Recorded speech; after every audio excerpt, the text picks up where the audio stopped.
Now, as Theo alluded to, we are very, very honored to have a special guest of honor today. This person, I've personally interacted with him. He's a very passionate person about mental health especially.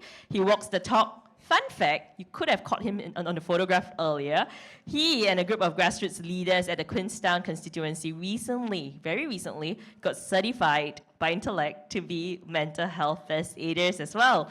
He is none other than Mr. Eric Chua, Senior Parliamentary Secretary, Ministry of Culture, Community and Youth, and Ministry of Social and Family Development. It's an honor to welcome him at our event, and I'll welcome him on the stage now.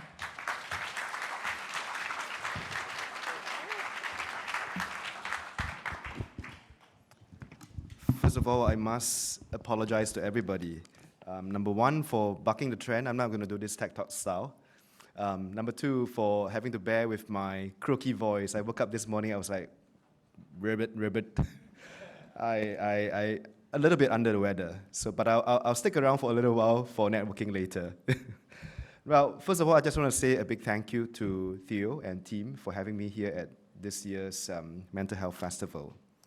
I perhaps want to start by asking all of us to take a quick look around the room. You know, usually we are seated like this, lecture theater style, and we all tend to look in front.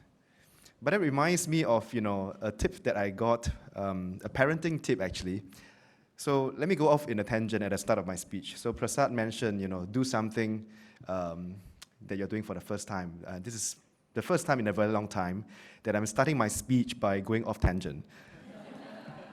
So the parenting tip I got was, I have a young son, 4-year-old, right? And I know that I will need to have some difficult conversations with him when life hits, right? So the tip that I got was, now, do you know what is the best environment, what's the best context to have some of these most difficult conversations? Because I'm passionate about a few things. Mental health is one of them. The other issue that I'm passionate about is the issue about addictions in society. Addictions to one of many things, addictions to substances, addictions to pornography, for instance. I think it is an issue that this society, this slightly more conservative Asian society, hasn't quite addressed. And we need that airing. So when talking about pornography addiction, the advice that I got from a social sector expert was this. So, Eric, do you know when to or where to broach this topic with your teenage son in future? Do it when you're driving.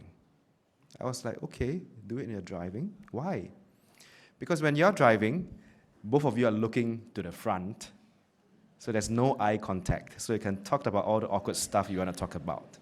Pretty much like now, but I had actually asked all of you to just look around. But anyway, back to the tangential move.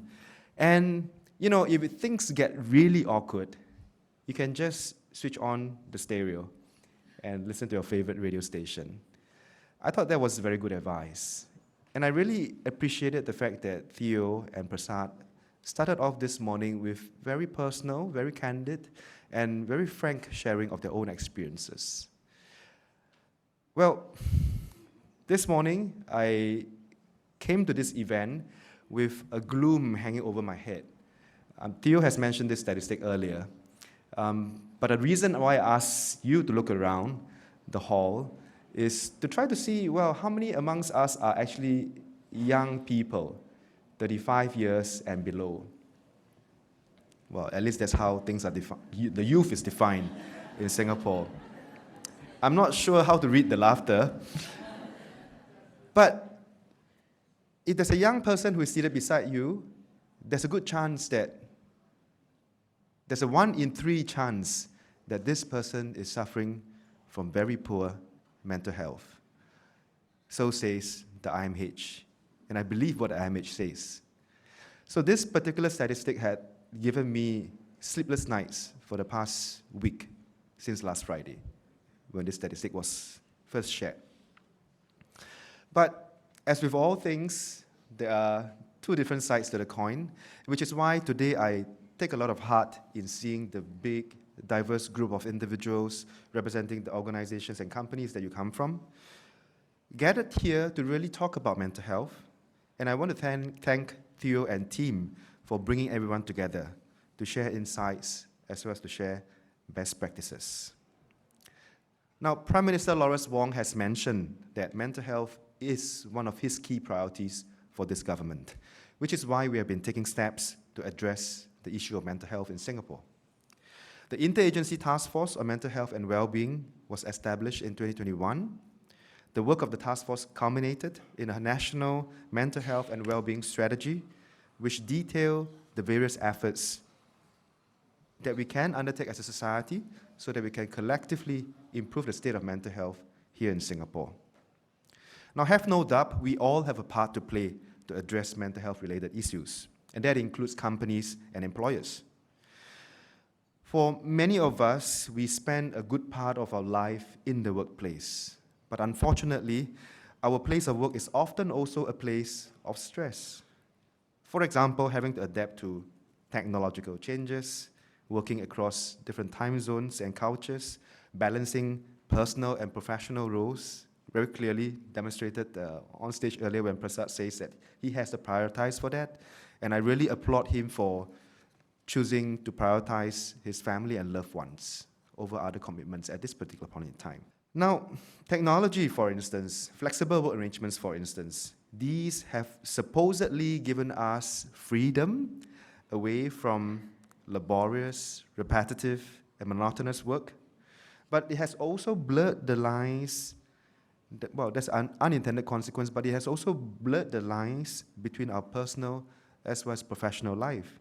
And these create new stressors like anxiety, which can in turn impact our mental health and productivity negatively. Now, a study conducted by Duke NUS Medical School and IMH in 2022 showed that the economic burden of lost productivity in Singapore due to anxiety and depression was about 15.7 billion Singapore dollars annually. And that's, I did a rough back of envelope calculation, that's about 160,000 pieces of COEs. That's a whopping lot. And that represents about 16% of the total car population in Singapore. So as leaders in your respective fields, you probably recognize that good mental health makes for a more resilient workforce, and more importantly, perhaps, one that's more productive.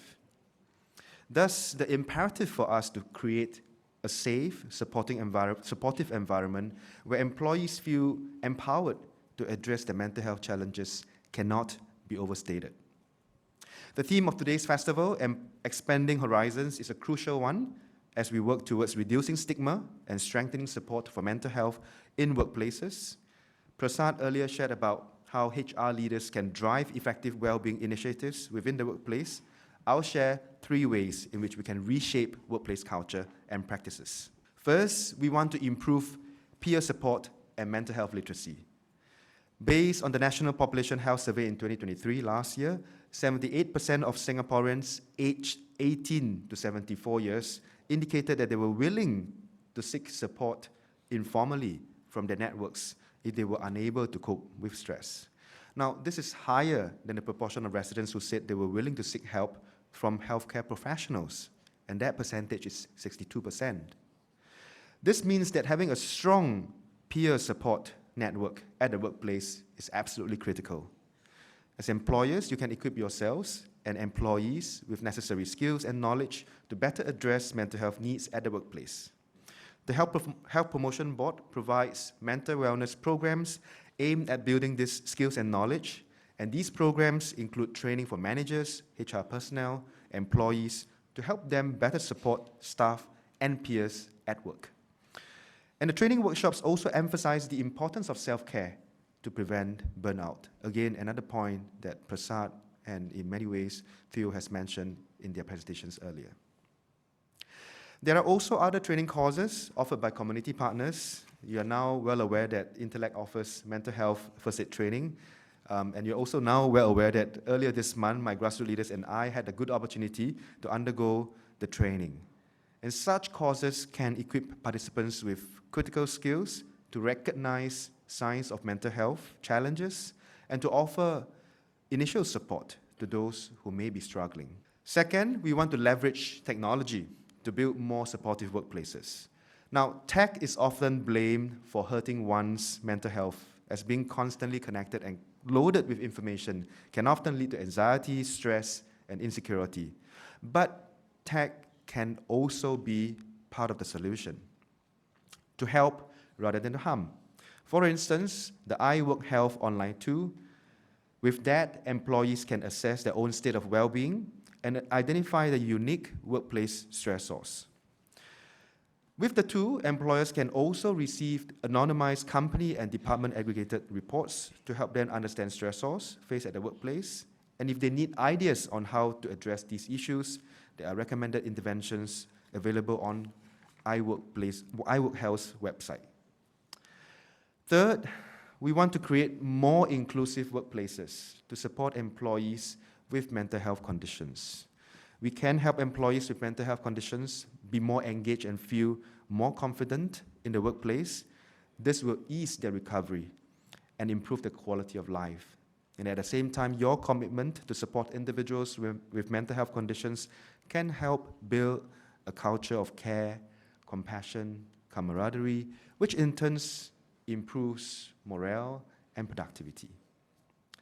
Individuals with mental health conditions may also need customized training so as to ease back into the workplace. So for instance, SSG or Skills Future Singapore has been working with training providers to develop courses catering to the needs of individuals with mental health conditions. SUSS and NYP have also rolled out a number of courses this year. Skills Future Singapore has also developed a curriculum to equip adult educators with skills and knowledge for the training of these individuals. So to all leaders and employers in this hall this morning, I really want to encourage all of you to take into consideration mental health needs when planning for your training calendars. So in conclusion, doing more for mental health and well-being really requires, as mentioned earlier, a shift in mindset and culture. That perhaps is the most important. But beyond a shift in mindset and culture, we need to take action to be the change that we need to see.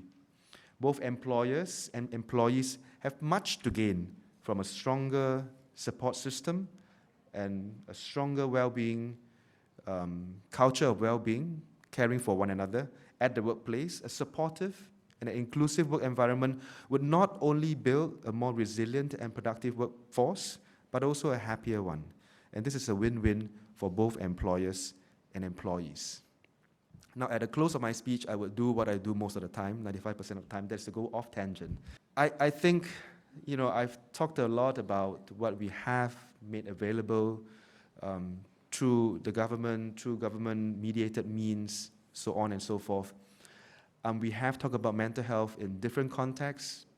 The one that we are focusing on today is the workplace.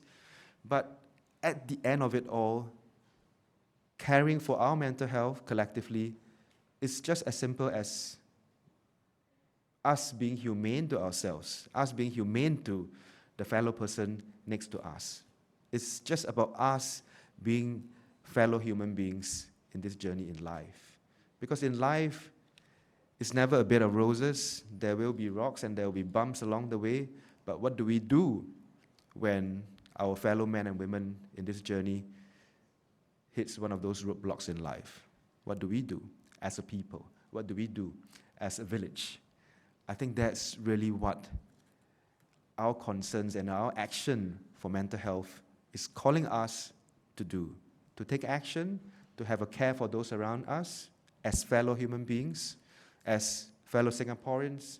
And I think that if we all speak to our inner selves, the inner goodness in all of us, mental health will be a key focus in all of our daily lives. No matter whether you're an employer, employee, you're a CEO, you're in a C-suite, or you're just another person going through the rigors of life. So on that note, I encourage all of you as leaders in your respective fields to work together and make mental health support, an integral part of your workplaces.